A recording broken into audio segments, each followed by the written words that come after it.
ভাইরে ভাই, নকল প্রয়োজন, নকল প্রয়োজন। এই তুমি কি লিখেছো? প্রশ্নটি দেখাও, উত্তরটি দেখাও।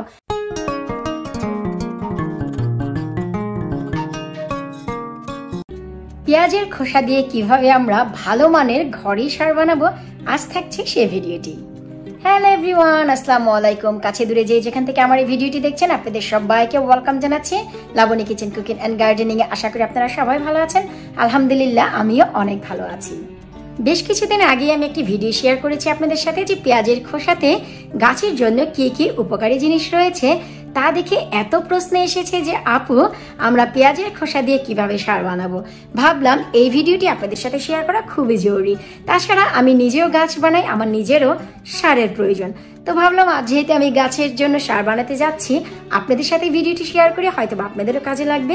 তো চলুন আমরা কিভাবে ঘরে পেঁয়াজের খোসা দিয়ে সার বানাই সেই ভিডিও আপনাদের সাথে শেয়ার করি। পেঁয়াজের খোসা দিয়ে সার বানানোর জন্য আমাদের প্রয়োজন মাত্র দুটো জিনিস, যা আমাদের প্রত্যেকের ঘরেই উপস্থিত থাকে। আর তা হচ্ছে ভাই পেঁয়াজের খোসা আর হচ্ছে পানি, যা আমাদের প্রত্যেকেরই ঘরে একেবারেই চলমান থাকে। তো এখন আমরা কিভাবে সার বানাবো আপনাদেরকে জানতে হবে। পেঁয়াজের খোসায় যেহেতু অনেক অনেক অনেক উপাদান রয়েছে, তাই এটি বানানোর জন্য আমাদের পুরোপুরি যে প্রসেস তা ফলো করতে হবে। আর এই সারটি বানানোর জন্য ভাই আমাদের বোর্ড এক্সামেরও কোনো প্রয়োজন নেই, খুবই ইজিলি বানানো যায়। এই যে দেখুন, এখানে আমি একটি মেজারমেন্ট পটে পানি নিয়েছি। এটি মেজার করে নেওয়া মোস্ট ইম্পর্টেন্ট, কারণ এতে যে এলিমেন্ট রয়েছে পেঁয়াজের খোসায় তার মিক্সচারেশন খুবই জরুরি। তার মানে হচ্ছে তার প্রত্যেকটি একে অপরের সাথে মিক্স করাটি খুবই ইম্পর্টেন্ট। এমন নয় যে আমি আটা বেশি নিয়েছি, পানি কম নিয়েছি, এতে করে ডো তৈরি হবে না, রুটিও হবে না। আবার এমন নয় যে আমি আটা কম নিয়ে পানি বেশি নিয়েছি, পাতলা হয়ে যাবে, এতে করে চাপটিও হবে না, রুটিও হবে না। তার মানে কি, এই দুটি মেজারমেন্ট আপনাদেরকে সমান রাখতে হবে। আর তা কিভাবে? এই যে মেজারমেন্ট পটে দেখতে পাচ্ছেন, এখানে আমি পুরোপুরি 1 লিটার পানি নিয়েছি।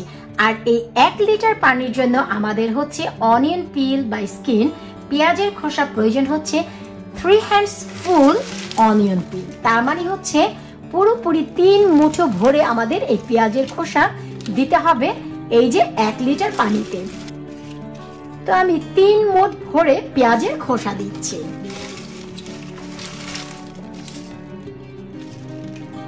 ভাইরে ভাই, নকল প্রয়োজন, নকল প্রয়োজন। এই তুমি কি লিখেছো? প্রশ্নটি দেখাও, উত্তরটি দেখাও। আসলেই ভাই, এই যে সার, এটি বানানোর জন্য নকল করারও কোনো প্রয়োজন নেই। এই যে দেখতে পাচ্ছেন, আমি 3 মুঠো ভরে পানিতে পেঁয়াজের খোসা দিয়েছি। ব্যাস, আমাদের কাজ শেষ। ভিডিওর আইডিয়াটি ভালো লাগলে অবশ্যই লাইক করবেন, চ্যানেলে নতুন এসে থাকলে চ্যানেলটি সাবস্ক্রাইব করবেন, ফেসবুক পেজটি ফলো করে সাথেই থাকবেন। আর এই যে এখন আমরা যে কাজটি করব, এখন আমরা এই পেঁয়াজের খোসাটি এই পানিতে ভিজিয়ে রাখবো অ্যাটলিস্ট কম করে হলেও 24 আওয়ার্স, 24 ঘন্টার জন্য। এটি রাখার জন্য কোনো ফ্রিজের প্রয়োজন নেই, ঘরের কোনো আনাচে কোনাচে প্রয়োজন নেই, নির্দিষ্ট কোনো জায়গারও প্রয়োজন নেই। ঘরের যে কোনো জায়গায় আপনারা এই পটটি ধরে রেখে দিতে পারেন 24 ঘন্টা। তো আমরা ফিরে আসবো পুরোপুরি 24 ঘন্টা পর। ফিরে এলাম পুরোপুরি 24 ঘন্টা পর আমাদের তরল জৈব সারটি নিয়ে।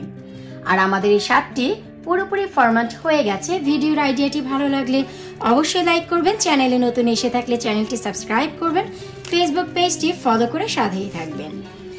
এই যে দেখতে পাচ্ছেন যে আমাদের জৈব যে সার, তরল সার পুরোপুরি রেডি হয়ে গেছে।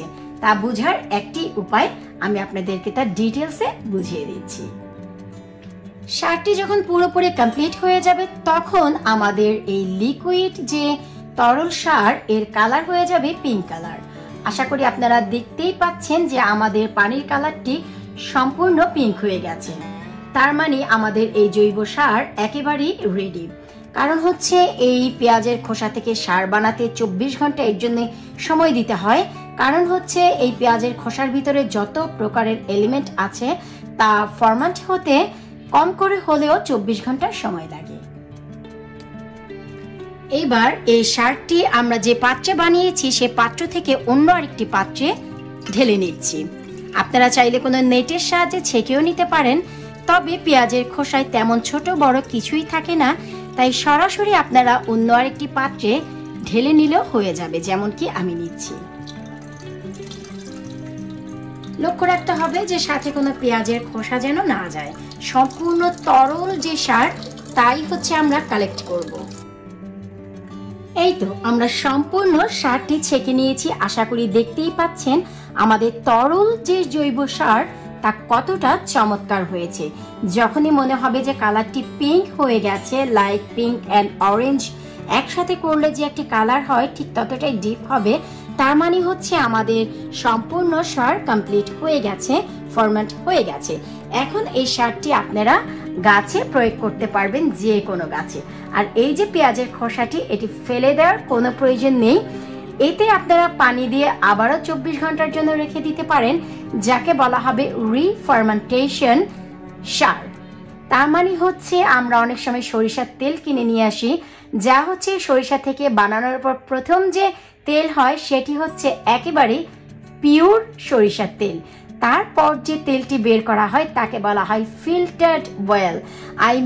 একের অধিক ব্যবহার করার কারণে সেটিকে ফিল্টার্ড বলা হয়। ঠিক তেমনি এই পেঁয়াজের খোসা আমরা দ্বিতীয়বার ব্যবহার করতে পারবো, যা হচ্ছে রিফার্মেন্টেশন, একের অধিক ব্যবহার করা যায়। তারপর এই পেঁয়াজের খোসাটি যে কোনো মাটির নিচে আপনারা মাটি গর্ত করে রেখে দিতে পারেন, সেই জায়গায় মাটিটি দারুণভাবে প্রসেস হয়ে যাবে। তো এই যে দেখুন কত দারুণ আমাদের জৈব সার আমরা ঘরেই বানিয়ে ফেললাম। দেখলেন তো আমরা কত সহজেই ঘরোয়া কিছু জিনিস দিয়ে ঘরেই তরল জৈব সার বানিয়ে ফেললাম, যা ন্যাচারালি তৈরি হয়, আমাদের প্রত্যেকের ঘরেই চলমান থাকে। কারণ পেঁয়াজ আর পানি ছাড়া ভাই জীবন কি চলে বলুন? আর পেঁয়াজ আর পানি দিয়ে কত দারুণ মানের আমরা সার বানালাম তা তো আপনারা নিজেরাই দেখলেন। শুধু 24 ঘন্টা সময় লেগেছে, এই আর কি। এখন আশা রাখছি এই সারটির কারণে আপনাদের গাছে ফুল ঝরে যাওয়া, ফুল টিকে না, গাছে ফল টিকে না, সেই সমস্যার সমাধান হয়ে যাবে। আশা রাখছি ভিডিওটি ভালো লাগবে। ভিডিওটি ভালো লাগলে অবশ্যই চ্যানেলটি সাবস্ক্রাইব করে পাশেই থাকবেন। বিদায় নিচ্ছি আজকের মতো। পরবর্তী ভিডিও দেখার আমন্ত্রণ জানিয়ে আল্লাহ হাফিজ।